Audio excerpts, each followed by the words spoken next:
જાતિના પ્રમાણપત્રને લઈ આદિવાસી સમાજમાં હવે રોષ જોવા મળી રહ્યો છે। ખાનપુર તાલુકા શાળા સમિતિમાં 25 થી વધુએ આ જ મામલામાં રાજીનામા આપી દીધા।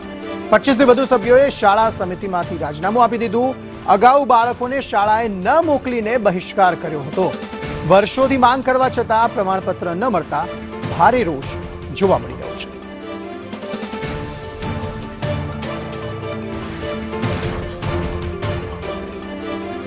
ખાનપુર તાલુકામાં જાતિના પ્રમાણપત્રોને લઈ એસએમસીએ રાજીનામું આપ્યા। ખાનપુર તાલુકાની 25 થી વધુ પ્રાથમિક શાળામાં શાળા સમિતિના સભ્યોએ આ રાજીનામા આપી દીધા છે। જાતિના પ્રમાણપત્રની માંગને લઈ પહેલા બાળકો એ શિક્ષણનો બહિષ્કાર કર્યા બાદ હવે શાળા સમિતિના પણ સભ્યોએ રાજીનામા ધરી દીધા છે। આદિવાસી સમાજના લોકો દ્વારા એક બાદ એક અલગ અલગ મોરચા પર વિરોધ કરવામાં આવી રહ્યો છે। ખાનપુરની મોટાભાગની પ્રાથમિક શાળામાં જે બાળકો છે તેમને ઘરે મોકલી દેવામાં આવ્યા હતા। બીજી તરફ જાતિનું પ્રમાણપત્રની માંગને લઈ આદિવાસી સમાજમાં ભારે રોષની લાગણી જોવા મળી રહી છે।